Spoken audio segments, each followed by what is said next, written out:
The Texas Department of Public Safety has launched a tip line to report the locations of quorum-busting Democrats. This is Tuesday, August 12, 2025. Texas Scorecard presents the day's first news for the Lone Star State, the Texas Minute, with your host, Michael Quinn Sullivan. Well, thanks for spending part of your Tuesday with the Texas Minute. Coming up, you'll learn how socialist organizers in Houston are planning to disrupt ICE operations.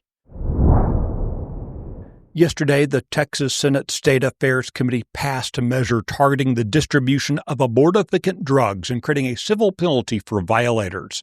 The legislation allows private individuals to file suit against violators and sets the penalty at up to $100,000 per violation.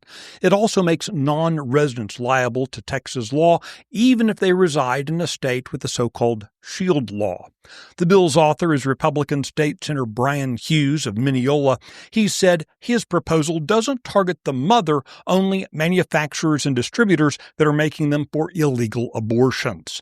Similar legislation was passed during the regular legislative session by the Senate, but it did not receive approval from the House. Faculty senates have been abolished in the 7 institutions under the Texas State University system. The Board of Regents action brings the Texas state system into compliance with legislation that was adopted earlier this year. The new law abolishes the practice of shared governance in the state's colleges and universities while increasing the power of boards of regents over curricula and hiring decisions. The state's other university systems, including Texas Tech, UNT, UT, and Texas A&M, are expected to take similar actions in the coming weeks. Under the new law, university regents do have the option to reconstitute faculty senates in a strictly advisory role. According to House Speaker Dustin Burrows, the Texas Department of Public Safety has special agents deployed in every region of the state, and dozens of officers deputized by the House are staking out lawmakers' homes. On Monday afternoon, Burrows announced that DPS has set up a tip line at 866-786-5972 that can be used by citizens to report on the whereabouts of missing House Democrats. Burrows said that Democrats who are breaking quorum will be, quote, held financially responsible for every dollar spent trying to find them. Here's Speaker Burrows. You can go to another city, another state, even another time zone, but you cannot escape your responsibility to the people of Texas. Eventually, you will be here. The House will try to meet again today at 10 a.m. The Texas Minute will be right back. Do you feel increasingly isolated? Like the world has gone insane and you are part of one small, clear-headed remnant? Let me be the first to tell you, you're not alone.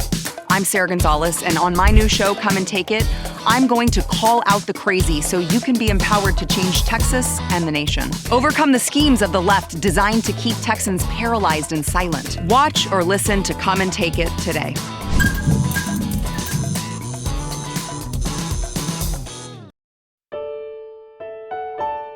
During a volunteer orientation meeting hosted by the Party for Socialism and Liberation in partnership with Houston Leads, event organizers outlined plans to establish a rapid response network against U.S. immigration and custom enforcement operations in Houston. The meeting involved a dozen individuals seeking to organize volunteers who would in turn counter ICE deportations, raids, and detentions. Here's one of the organizers, Vivek Venkatraman. And so this is our goal. We want to build a long-term movement that fights back against deportations, raids, detention, and all other forms of immigration-related terror. The organizers in Houston said they drew inspiration from a California-based group which maintains a network of 500 active volunteers who seek to disrupt federal law enforcement operations. The Houston group reported a membership of approximately 150 individuals and said it aims to expand to 500. You can find details on this story and the others mentioned today by visiting TexasScorecard.com. If you enjoy the Texas Minute, please give us a rating. If you have time, leave a review. This is the easiest way to help us help others find the show. This edition of the Texas Minute was based on the original reporting of Addie Hovland, Adam Kahn, Brandon Walton, and Joseph Trimmer. Our producer is Nick Shepard. I look forward to seeing you out around the Lone Star State. Have a great day.